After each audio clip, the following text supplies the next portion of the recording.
here we are, another excerpt of the Scouser and the Scot. Well, today we have something special on our books. A little bit of a fanboy moment coming on for myself as well. As you know, I've followed the Almighty for a few years. So we have the one, the only Ricky Warwick. How you doing, Rick? I'm doing good, lads. How are you? Thanks for having me on. It's ace, mate. And, I'm kind of like honoured to be on the same phone as you here. I am going to ask you a few questions, mate. This is for our our audience. We want to get into Ricky Warwick's background, what he's like, what got him into the music scene and stuff like that. So, first question to you is early life in your music life. What kind of music did you listen to? Who were your idols growing up? Growing up, in Belfast in the sort of 70s, for me, it started with Top of the Pops, like it does for a lot of my generation. That became the Thursday night religion. I used to go to the swimming baths. My old man used to take me to swimming baths, and we'd come home and just in time for Top of the Pops, and that's sort of my first memories. And at that time, it was the glam rock stuff was happening, like the Sweet, Slade, T-Rex, Mud, all that kind of stuff. And I was just drawn into why these people sounded and looked the way that they did. Who were these aliens? Why did they look like that? Why wasn't it seeing people like this walking down the street? And I think being 6 or 7 years old, that just captivated me.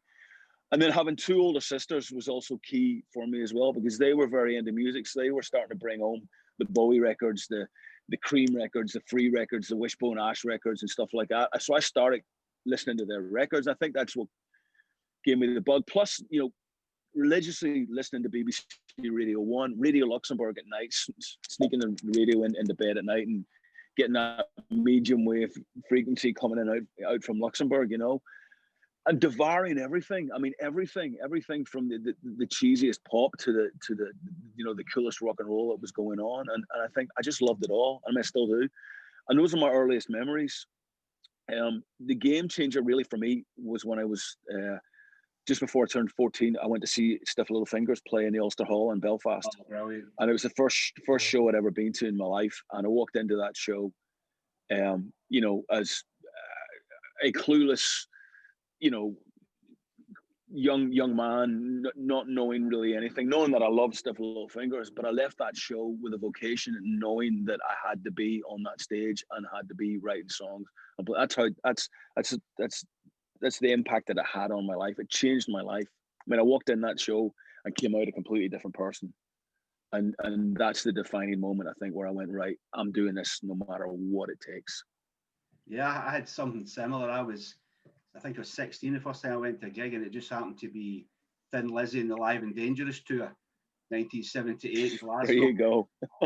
And I walked in, went to my drummer, and came out, went to my front man. It was similar. It was just one of those things, but I never ever. I think anybody that saw Phil, he had that effect on them. He was just so good, so amazing. Yeah, well, as I say, I'm like you. I was a big Stiff Littlefingers fan. I remember going to see him at Toontown Hall, and I think one of the support bands, I think Eamon and Andrew's son was in it. I remember they were crap though. So wow. What was it specifically about the Stiff Littlefingers that made? It them really that said that did it?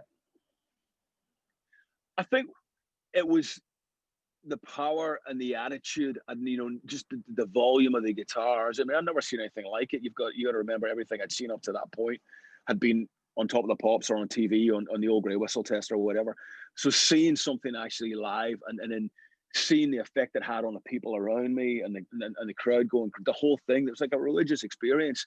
And also, being Northern Irish and growing up at that time with everything that was going on, there was just a sense of unity that bringing all the kids together, which just, I remember just being so blown away by that.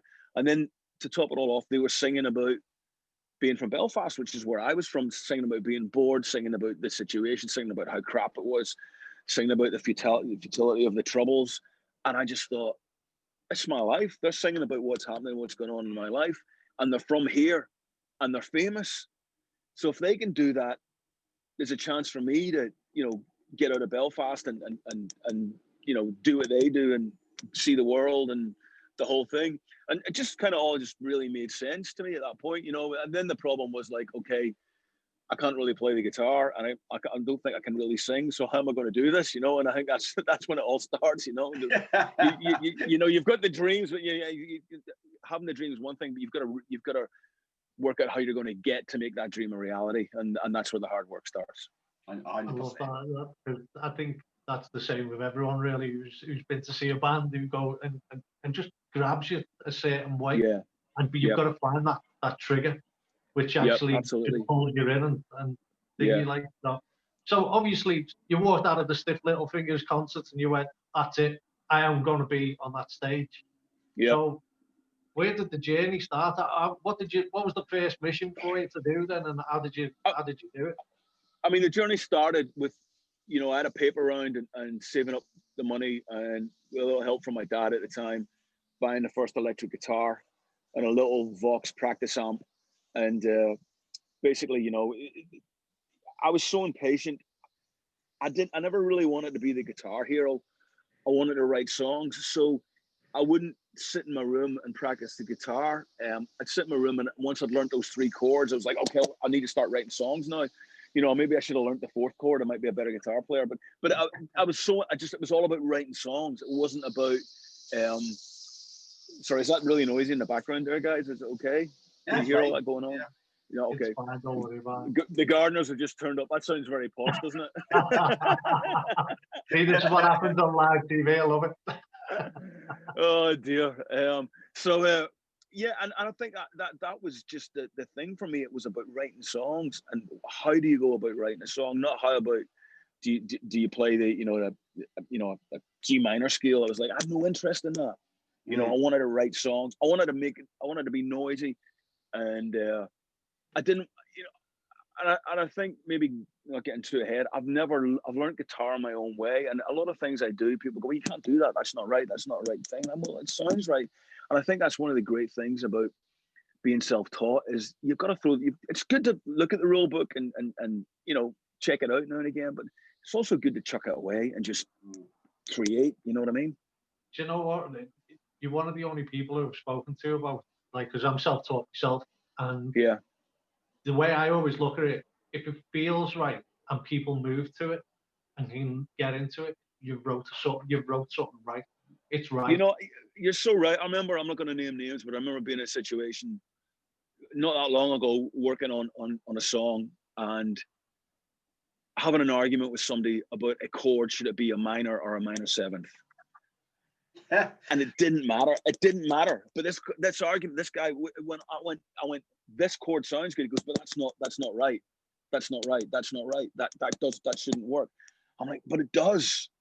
And that's what rock and roll's about. You know, it's like, it's not, you know, it's not about having a rule book. There's no fucking rule book in rock and roll. That's why it's rock and roll, you know. And I think that it's the freedom to express yourself. And if it sounds, even if it sounds wrong, sometimes it's great too. You know, that's the best way, you know.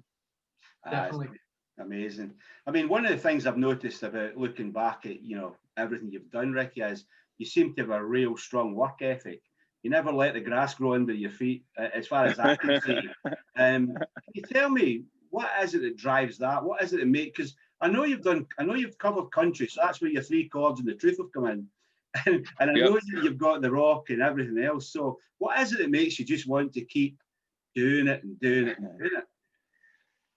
It's that Ulster Scots Presbyterian upbringing. That's what it is. Aye. I was going to say it with a small p.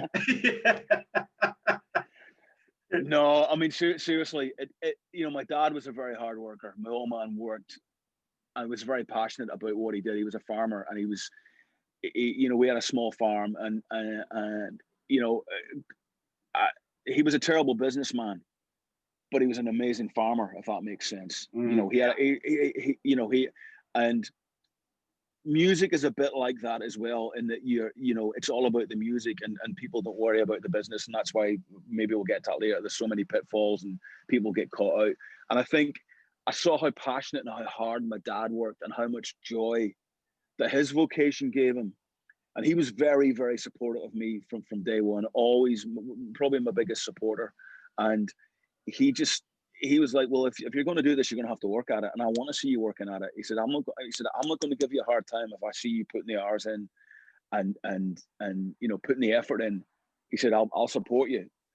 But he said that, you know, if you just think you're suddenly one day going to wake up and be a rock and roll star, he says, you know, forget about it. And I think he drove me on. I saw his passion, how hard he worked, how conscientious he was, and how satisfied as a human being he was with his lot. You know, he wasn't the richest man in the world, like I said, but he was a very content guy. And I think that really, you know, that really hit home with me, you know, and just a drive to be to do it, to make it work, to make that dream a reality. Just I've got to get there. This has to happen, or I felt I failed personally, you know. So that, you know, that was really the main inspiration for me for the sort of work ethic, and still is to this day. And I think also you have to treat it like a job. Sorry, is that really like you get the strimmer going now and everything? I'm just terrible in it. No, we can't hear it. Oh, good. Well, that's okay. So what was I saying? Yeah. So, I mean, I think I treat it like a job, guys. For me, I get up, you know, I get the kids in normal, when it isn't this pandemic, the kids would get ready for school. And then I go to work. I go into my writing space, my studio, and I write, even if I've got nothing to say. I write, even if it's shit, but I play guitar and I write, and I do it 5-6 days a week. And then I'll pick the kids up from school, and that's my window, that 5-6 hours every day.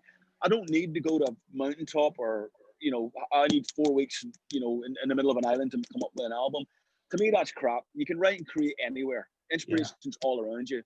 And, you know, if I know I've got a timeline or a deadline, oh, I've only got 5 hours till I've got to pick my wee girl up from school, I'll bust my ass for those 5 hours. And that's what works really, really well for me. I thrive in the chaos of being at home. I like writing at home with stuff going on around me. It doesn't distract me. I actually feed off it. But I do treat it like a job, because it is a job. Yeah, 100%. Too many people, I think nowadays, especially, just pick up an instrument, learn to play it, write some tracks, and think if they put it in social media, they're going to be a millionaire. And they don't realize. I mean, I can't remember who it was that said it, but he said, if it takes you 5 hours to write a song, you're gonna have to work 50 hours to get it fucking out there, kind of style, to get anybody to see it. I mean, it's just. I was listening the other day to the radio, and it was Lewis Hamilton's father who was getting interviewed. I think it was TalkSport, and he was saying that at the age of 5, Lewis Hamilton said to him, "I want to be a driver, Dad," and just like your dad did. That's what made me think of it. He just said, right, well then, if that's the case, we're gonna have to focus on that. So let's make a plan at the age of 5. And they came from a council estate, you know, like myself, you know, and that's what it is. It is that hard work ethic. And it doesn't matter what it is you do. If you don't put in the work, it doesn't matter how talented you are. In fact, sometimes you're the least talented, but if you do the work ethic, more chance of success. Would you agree with that? Yeah. 100% right. I mean, I left school at 15, and I went straight home and started work on the farm with my dad. And, you know, farming's there's no time frame in farming. It's a bit like being a musician. You work when the sun comes up and you stop when the sun goes down, and it's a 7-day-a-week job. I would write songs in my lunch hour, you know, and little breaks in between, you know, mucking out the cows, you know, or whatever. That's when I would go and write. I mean, a great story is I wrote Wild and Wonderful, probably maybe arguably one of the Almighty's best well-known songs. I remember writing that song in my lunch hour in my bedroom with my green overall boiler suit on, my welly boots on, standing in front of the mirror with my guitar on, stinking of chicken shit, you know, that I'd been looking at a shed, and wrote that song. I remember writing it that day. That's where that song was written, you know, and that was my hour to go, right, okay, I've got an hour to go and create, an hour to go and do something here. And it's just about pushing yourself, you know. I mean, I'm a firm believer in some people are born with an amazing talent where they're just born with, you know, like Georgie Best. They're just born a natural footballer. That's what I was thinking. Some people are born. Some people are born natural musicians. You know, I'm not. I have to work at it. I had to work at my guitar playing. I have to work at my singing, and I still do. I still work at it religiously. You know, I still play my guitar. I still practice my singing. You know, because you never master it, and you know, and I realized that pretty early on. I thought, okay, I'm not the greatest singer in the world, or I'm not the greatest guitar player, but what have I got to offer people? What's going to make people like what I do. You know, why do people, you know, like Lemmy's not the greatest singer, but why is he so amazing? Why do people like him? Because he's got something to offer. He's Lemmy. He's the whole deal. He's just brilliant. And I think I realized that that's what I have to create. You know, I have to create something that people can relate to and identify with, you know, and a style all of your own and a sound all of your own as well. Yeah. I think, to be honest, I love your work ethic. I think if everyone could understand the work ethic, then you'd see a lot more bands pushing and pushing. I think you do find that certain bands will struggle with one or two who want to write, want to push, want to drive, and then there's other band members who will sit in the background and just wait for it. Which brings me on to my next question to you, Ricky, which is like, obviously we were just talking about you write every moment you can, every chance, and you treat it like a job. What is the actual process for writing? Like, because obviously you've got your solo stuff where you're writing, you put on your acoustic and stuff like that. How does it differ between your solos, like, you know, where you're writing your own stuff, and then, like, you know, when you're in the Almighty, or when you was in Black Star, when you're in Black Star Riders, when you're writing with a full band? What's the difference? How do you do it? Good question. You know, the Almighty stuff was all written on electric guitars, and the Almighty being what it was is obviously a very big riff-based band. Yeah. And when we were writing songs for the Almighty, it would be we'd come up with a riff, I'd come up with a riff, or Pete, you know, or whoever was, and you know, like a song like Addiction was based around that huge guitar riff. That would come first. Melody lyrics would come second. Since for about the last 20 years, I started writing everything on acoustic guitar. Pretty much everything I've written has been written on acoustic guitar. Because I think I've realized that the sparseness of it helps create better melodies. And it's the old cliche, if it sounds good on stripped down on acoustic, it's going to sound great no matter what way you treat the song. And I fully buy into that. I mean, I think that's real. You know, writing for like the Black Star Riders, you know, I'll write most of the guitar riffs in Black Star Riders. I think a lot of people don't know that because you've got Scott Gorham and Damon Johnson and obviously now Christian. You know, 80% of the guitar riffs in Black Star Riders, the main guitar riffs, apart from the dual solos, you know, I write, and I'll take it into the guys, and they're obviously phenomenal guitar players, and they'll put the sparkle and the polish on it. But it's very much, again, basic, like song like Bound for Glory, written on an acoustic guitar. Killer Instinct, written on an acoustic guitar. And you know, when I'm writing for Black Star Riders, I'm bearing in mind that there's going to be 4 other people are going to have an input into that song. So I might just take it so far and go, okay, let me take it to the guys and let's see where they can take it from there. You know, that would be, you know, more me taking it to Damon Johnson when Damon was in the band, or, you know, last time around taking it to Christian, going, hey, I've got the song This Fire. What do you think? He'll go, well, I've got a great middle 8 for that, or why don't you try a different chord structure in the chorus, stuff like that. When it's solo, I just finish it. You know, it's like pretty much, you know, I can be as narcissistic as I want because I know I don't really have to think about anybody else. With the new record I've just done, it's just coming out live and hard as fast. I co-wrote all the songs with Keith Nelson, who I co-produced the record with. But again, that was me taking an almost finished idea to Keith, and Keith going, well, you know, you can change the chord structure and stuff like that. I like writing with other people. I find it fun. I like their input, but I'll pretty much have all the lyrics done and most of the melody done when I am taking it into the other guys or whatever like that. Sometimes I'll finish the whole thing. I mean, sometimes the Black Star Rider songs, I'll just go, look, this is done. You know, I think this song's done, unless you can add something to it that's going to change it, because I'm always open to ideas. And you know, a song like the last album, like Poison Heart or What Will It Take on the last Black Star Riders album, those songs are pretty much finished, and the guys are like, they're great, we don't need to add anything to this, you know. So but it's a good feeling when you know that you've wrote it. I mean, I live, I try and write. Yeah, I try all the time. You try and write songs. I think the key for being caught out, never not having material, because you never know when you're going to need a song. Oh, yeah. I mean, obviously since the early days, Ricky, when your first success really with the Almighty, I want to look at more at the wider music scene now, and your views on how things have changed. But more importantly, obviously, they've changed hugely.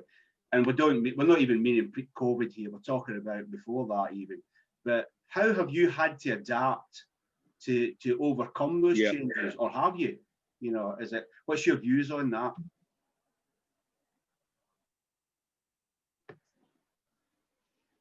Well, you know, everything changes in life. It's just a fact of life, and I think you adapt or you die. You know, you get behind. You know, we get older. There's a younger generation coming up. The way they consume and listen to things changes, and you have to tap into that. You have to tap into, you know, how people want to get their music. People will always want music. That's never going to change. That's the one constant we have here, which is great. That people always will want music. And I think once you realize, okay, that's a constant. That's not going away. The way they're going to get it's going to change, and you just got to, again, it's about making things attractive to people, giving them something that they feel they can buy into. I'm never going to stop doing vinyl because I love it, and that's what I grew up with, and you guys are probably the same. That's our generation.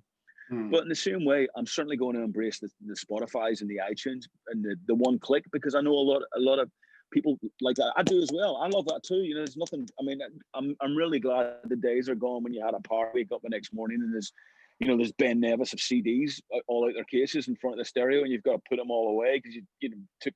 The fact you can just go on your phone, your playlist, absolutely amazing. I think it's brilliant, you know, and I'm all for it. But you have to move with the times. You have to adapt. And it's about content.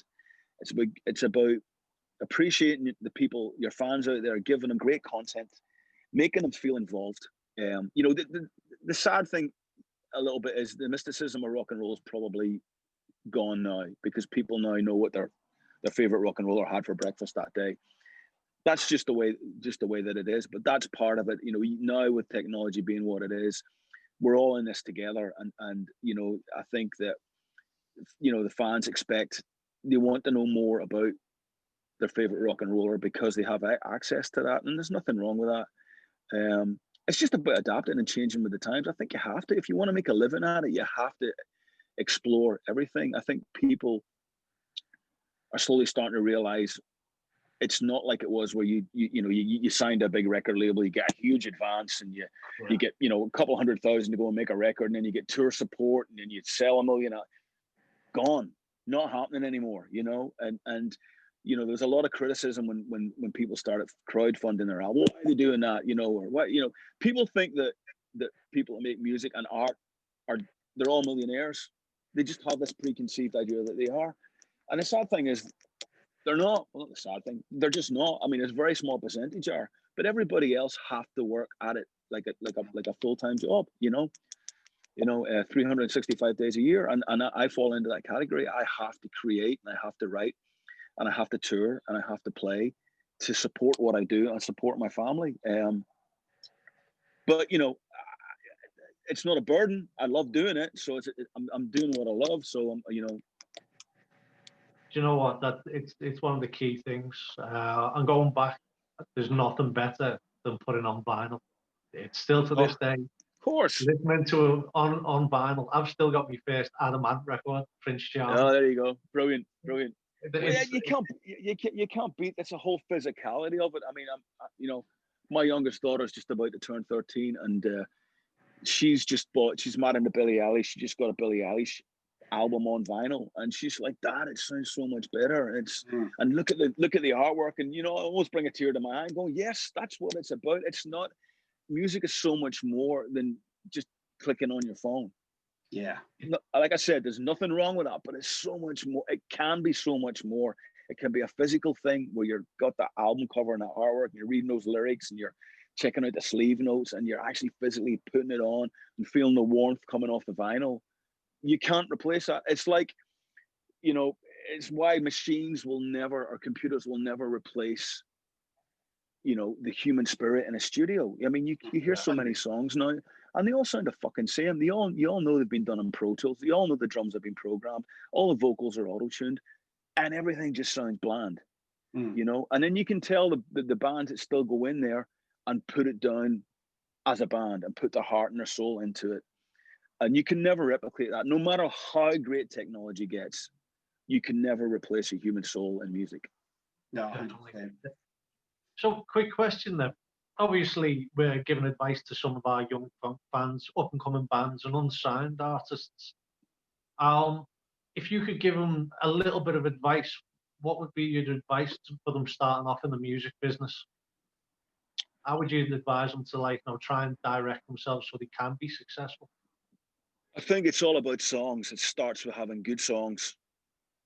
You know, that get your songwriting down, and then create, you know, demo those songs, which you can obviously easily do now on a laptop or whatever, or even, hell, even on your iPhone.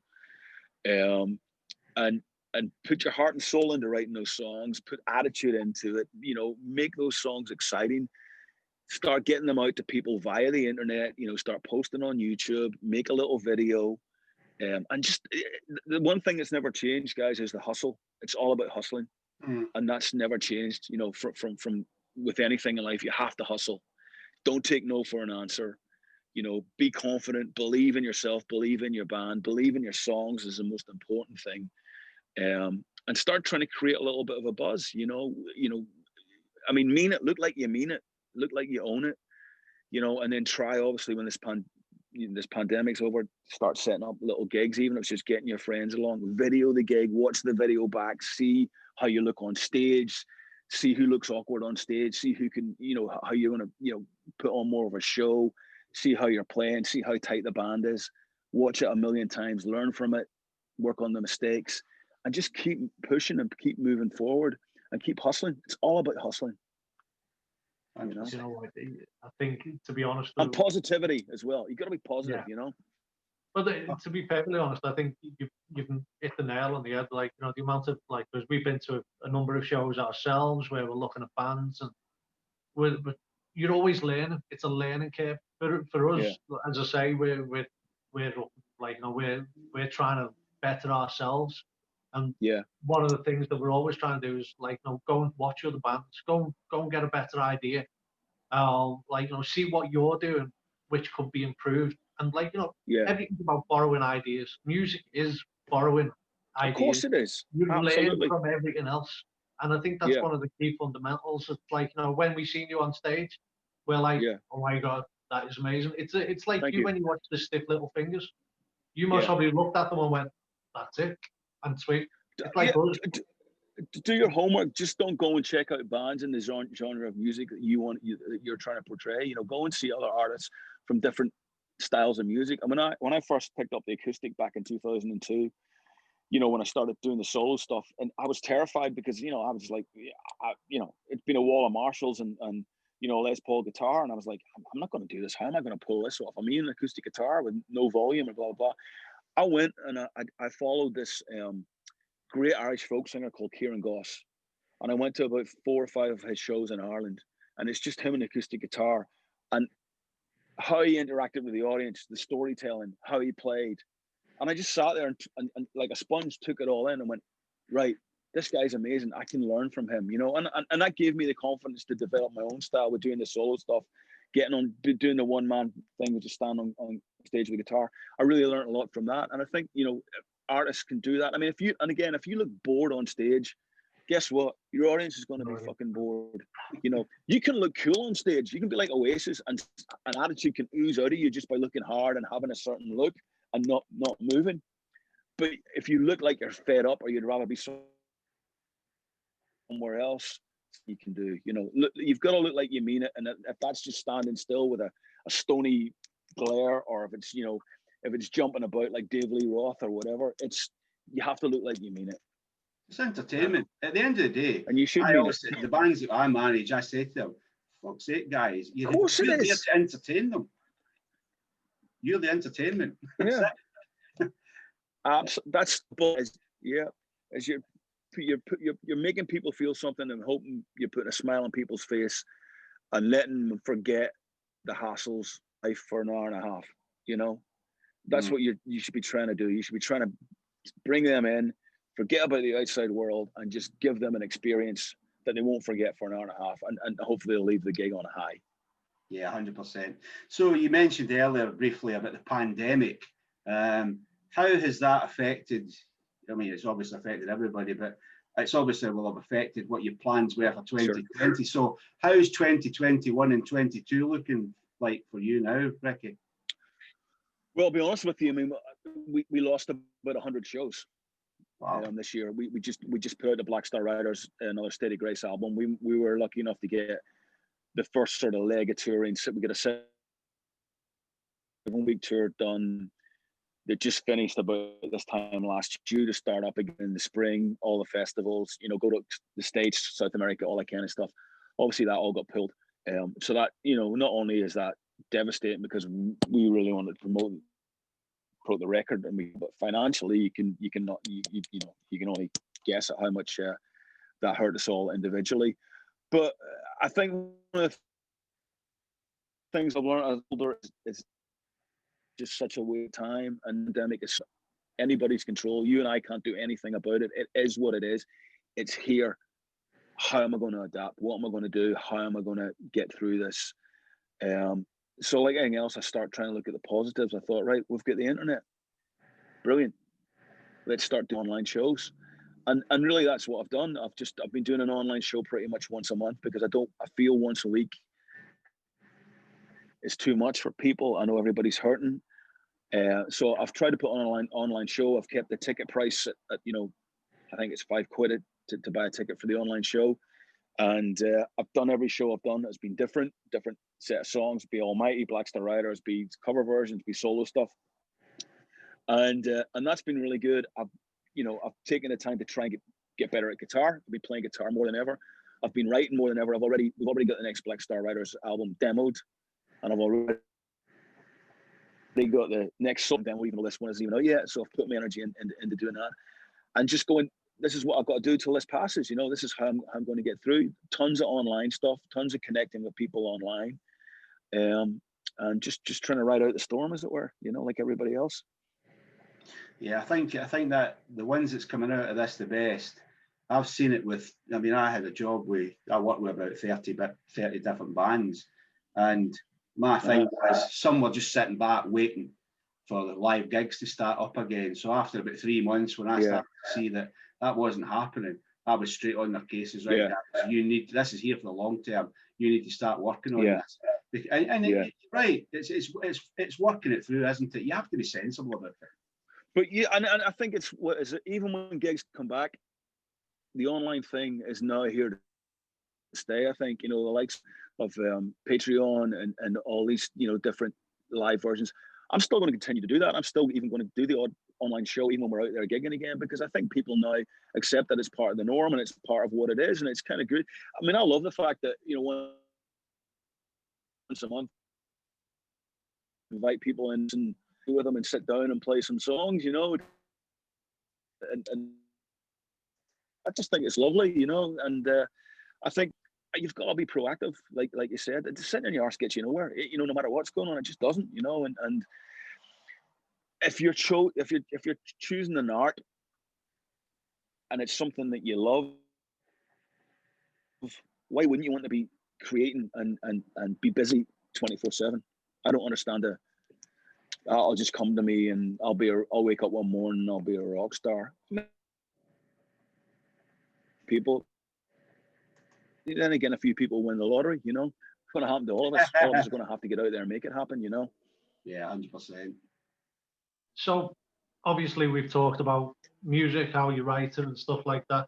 Can we talk a little bit about your gear? Obviously, I know you like you've been saying, you are heavily into your acoustic at the moment. You've been playing a lot more guitar while, unfortunately, this COVID stuff's going on.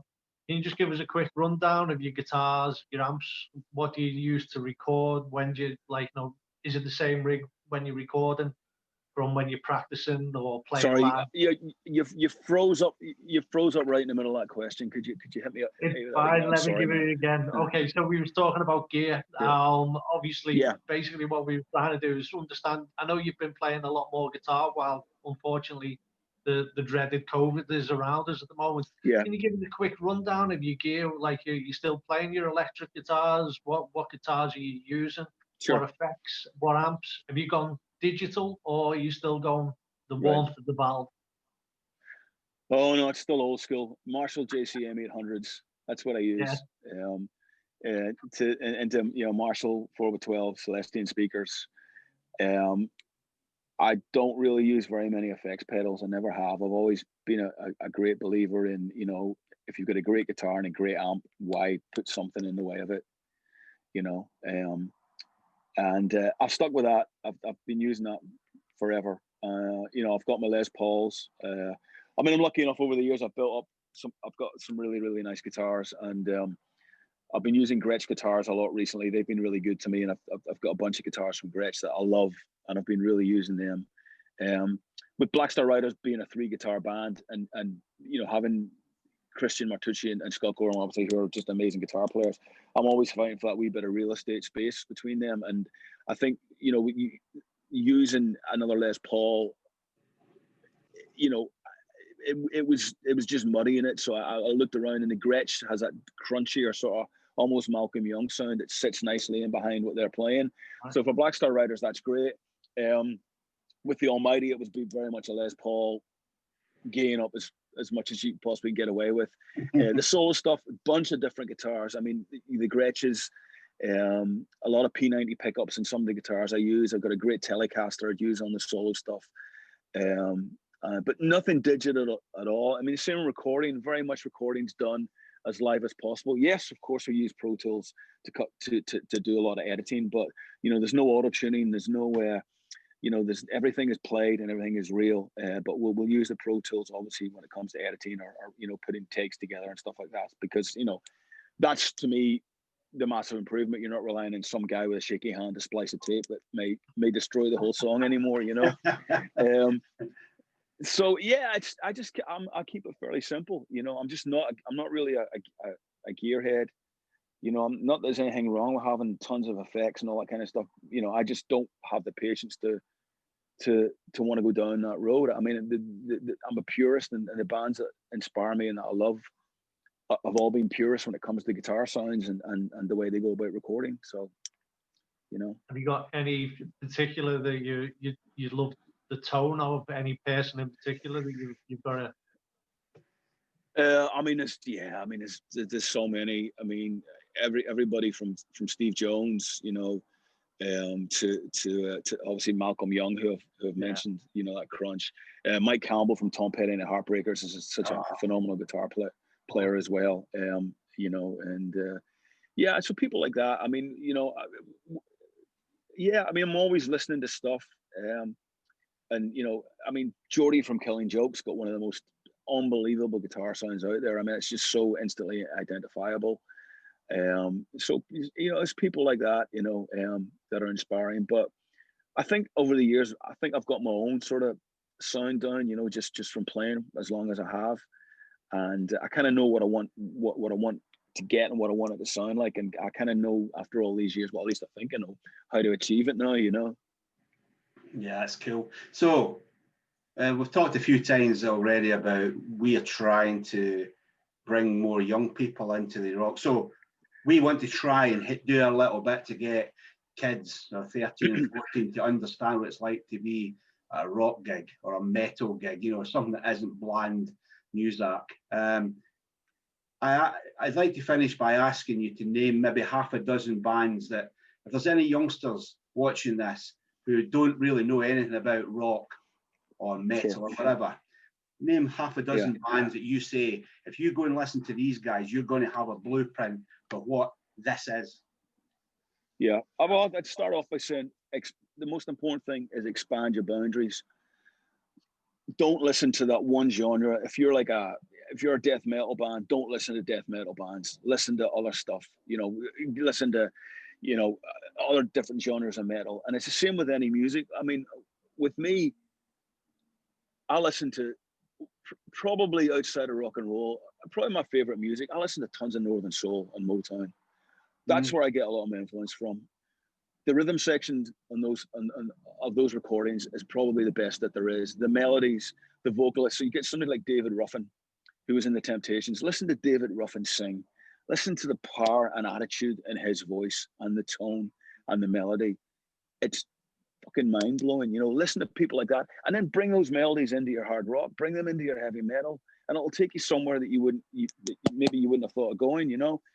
So I think that's important. I mean, you know, and then I think I always say to people, go and look at Phil, go and look at Phil Lynott, go and look at Thin Lizzy, go and watch him, watch how he is on stage, watch his attitude, watch his edginess, watch how he delivers, watch how he poses, watch the, you know, and then watch how a phenomenal bass player he is, and then listen to those great lyrics and those great melodies, how interesting they are, and what a great storyteller he is. Because Phil had it all. Phil had everything. He's a complete rock star as far as I'm concerned.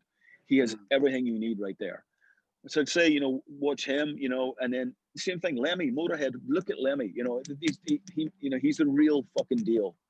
He's iconic. The look, the attitude, the swagger, you know, the style that he has is so unique. His way of playing bass guitar, his way of singing, there's nobody like him, you know. Again, look at somebody like that. Even going further back, bands like the MC5, you know, they were a very political band and way ahead of their time. Everybody knows Kick Out the Jams, but look, find old videos of them, watch how they were on stage. You know, you've got somebody like Wayne Kramer.